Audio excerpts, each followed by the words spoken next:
Sudan అన్న పేరు వినగానే అక్కడ బక్కచిక్కిపోయిన ప్రజలు పిల్లలు గుర్తుకొస్తారు. ఆకలి కేకులు, ఉగ్రదాడులు, అపరిమితమైన హింస ఊహల్లోకి వస్తుంది. వారికి ప్రపంచంలో మరెక్కడా లేనన్ని సమస్యలున్నాయి. ప్రతిదీ అక్కడ సమస్యగానే ఉంటుంది. గ్రామీణ ప్రాంతాల్లో వర్షం కురవడం ఓ సమస్య, అక్కడ వాతావరణం ఒక సమస్య.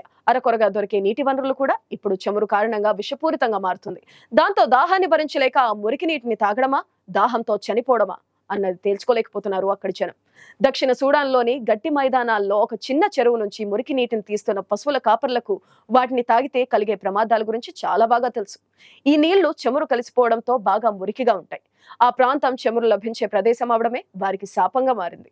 ఈ నీటిని తాగితే వెంటనే దగ్గు, ఆయాసం వస్తాయి. చమురు నిల్వలకు కేంద్ర ప్రాంతమైన రాష్ట్రంలో ఈ సమస్య ఇప్పుడు జనాన్ని విపరీతంగా వేధిస్తుంది. అక్కడ వారికి లభిస్తున్నది మంచినీళ్లు కావని వారికి తెలుసు, కానీ ఇంకెక్కడా అందుబాటులో మంచినీరు దొరకదు. ఈ ప్రాంతంలో వస్తున్న వరదలు అక్కడి నీటి వనరులలోకి కాలుష్యాన్ని మోసుకొస్తున్నాయి. అకాల వర్షాలు, ఊహించని వరదలు ఈ దేశాన్ని ముంచెత్తిన తర్వాత పెద్ద పెద్ద ప్రాంతాలు చాలా సంవత్సరాల పాటు నీళ్లలోనే ఉండిపోయాయి. దీనికి తోడు వాతావరణ మార్పులు పరిస్థితిని మరింత దిగజారుతున్నాయి. వారికి ఈ సమస్య మూలిగే నక్కపై తాటిపండు పడ్డట్టుగా మారింది. ఒక్కసారిగా వచ్చి పడే వరదలు విపత్తులా మారాయి. దీనికి తోడు చమురు నిల్వల నిర్వహణ సరిగ్గా లేకపోవడంతో జిడ్డులా ఉండే మురికి నీరు దేశమంతా సైలెంట్ కిల్లర్లా మారిపోయింది. ప్రపంచంలో అతి చిన్న పేద దేశాల్లో దక్షిణ సూడాన్ ఒకటి.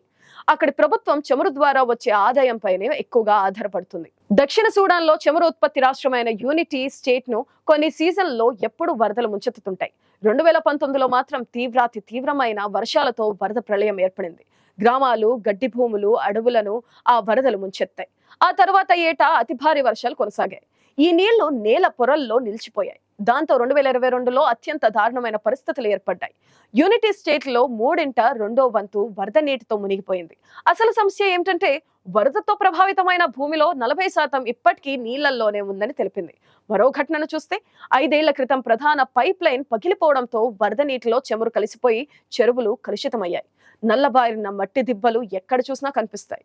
పశువుల కాపర్లు నివసించే రోడియాక్ దగ్గర ప్రాంతాలు కూడా ఇందులో ఉన్నాయి. అదీ కాకుండా చమురు బావులు, పైప్ లైన్ల నుంచి క్రూడ్ లీకేజ్లు ఎప్పుడూ జరుగుతూనే ఉంటాయి.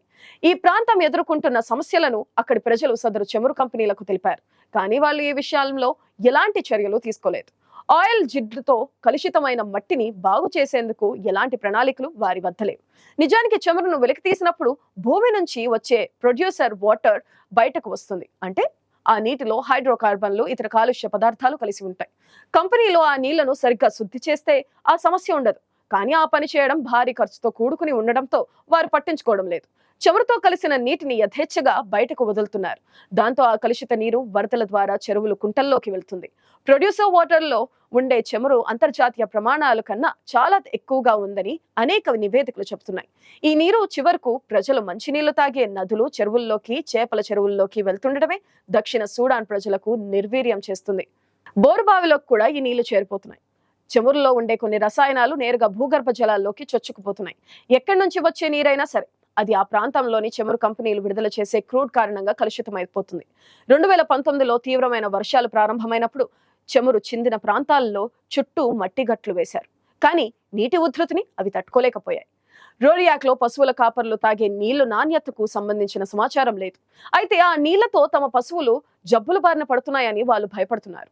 తలలు, అవయవాలు లేకుండా ధూళ్లు పుడుతున్నాయని వారు చెబుతున్నారు. చమురు కాలుష్యం కలిసిన వరదల వల్ల గత 2 ఏళ్లలో 1,00,000కు పైగా పశువులు చనిపోయాయని సూడాన్ వ్యవసాయ శాఖ మంత్రి ఆరోపిస్తున్నారు. రోరియాక్కు దగ్గరగా ఉన్న ఓ అడవిలో బొగ్గు తయారు చేసేందుకు చెట్లు నరుకుతుంటారు. మహిళలు కూడా ఈ పని చేస్తారు. ఈ అడవికి చేరుకునేందుకు వాళ్ళు వరదలతో నిండిపోయిన మురికి రోడ్ల మీద 8 గంటల పాటు నడుస్తారు. అంత కష్టపడి నడిచి వెళ్లిన తర్వాత వాళ్లకు అక్కడ దొరికేది కాలుష్యంతో నిండిపోయిన నీరు మాత్రమే లభిస్తుంది. వాటిని మరగబెట్టి తాగినప్పటికీ డయేరియా, పొత్తి కడుపు నొప్పి వంటివి వస్తున్నాయి. కల్లోల పరిస్థితుల్లో ఉన్న ప్రాంతాలు, వరదలు ముంచెత్తిన ప్రదేశాల నుంచి వచ్చిన వారితో పునరావాస శిబిరాలు నిండిపోతున్నాయి. జనం పనిచేయడానికి ఇష్టపడటం లేదు. ఇలా వచ్చిన వారి సంఖ్య 1,40,000 మంది అవడం చూస్తే పరిస్థితి ఎంత తీవ్రంగా ఉందో అర్థం చేసుకోవచ్చు. సహాయక శిబిరాలలో కొంత ఆహారం ఇస్తారు. కానీ ఆ ప్రాంతంలో చాలా మంది నీటి కలువ వేర్లు, చేపల వేటపై ఆధారపడి జీవిస్తున్నారు. వారికి సురక్షితమైన నీళ్లు అస్సలు దొరకవు. దుస్తులు ఉతుక్కోవడానికి, వంట కోసం బోరు నీళ్ళనే ఉపయోగిస్తున్నారు. మంచినీళ్ళు లభించినా కొనుక్కోవడానికి డబ్బులు లేవు. కాలుష్యం, పరిశుభ్రమైన నీళ్లు లేకపోవడం మనిషి ఆరోగ్యంపై తీవ్ర ప్రభావం చూపిస్తుంది. పుట్టిన పిల్లలు అంగవైకల్యంతో జన్మిస్తారు. చమురు కలిసిపోయిన నదిలోని నీటిని వారు తాగుతారు. అందుకే అలాంటి పరిస్థితులు ఏర్పడుతున్నాయి. అవయవాలు లేకపోవడం లేదా తల చిన్నగా ఉండటం వంటి లోపాలతో పిల్లలు పుడుతున్న కేసులు విపరీతంగా నమోదవుతున్నాయి. అయితే లోపాలతో పుట్టే పిల్లల రోజులు లేదా వారాల వ్యవధిలో చనిపోతున్నారు. ఈ సమాచారాన్ని క్రమబద్ధంగా రికార్డు చేయకపోవడంతో అసాధారణంగా జన్మిస్తున్న పిల్లల వివరాల గురించి సరైన సమాచారం అందుబాటులో ఉండడం లేదు. చమురు కాలుష్యం ప్రభావంతో పిల్లలు లోపాలతో పుడుతున్నారన్న సమాచారం నమ్మదగినదే అయినప్పటికీ సుడాన్ ప్రభుత్వం దాన్ని అంగీకరించడం లేదు. చమురు పరిశ్రమ ప్రభావంపై ప్రభుత్వం పర్యావరణ ఆడిట్ నిర్వహించింది. కానీ ఏడాది పైగా కాలం గడిచినా ఆ వివరాలు బయటకు రాలేదంటే ఆ దేశంలో చమురు కంపెనీలతో కుమ్మక్కవడమే అందుకు కారణం.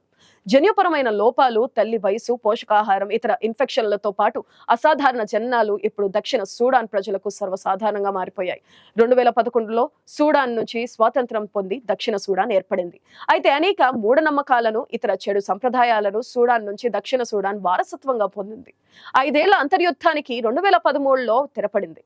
సంక్షోభంతో ఉన్న దేశం చమురు నిల్వలపై ఎక్కువగా ఆధారపడుతుంది. చట్టాలను, వ్యవస్థలను రూపొందించారు కానీ అక్కడ ప్రభుత్వంలో జవాబుదారీతనం ఎక్కడా కనిపించడం లేదు. చమురు గురించి మాట్లాడడం అంటే ప్రభుత్వానికి సంబంధించిన కీలక వ్యవహారాలు బయటకు వస్తాయి. చమురు కాలుష్యానికి సంబంధించి ప్రభుత్వంపై దావా వేసేందుకు ప్రయత్నించేవారు అనూహ్యంగా ఏదో ప్రమాదంలో చనిపోతుంటారు. దానికి అక్కడ చమురు లాబియింగే కారణం, అక్కడ మాఫియాలే కారణం అంటున్నారు విశ్లేషకులు.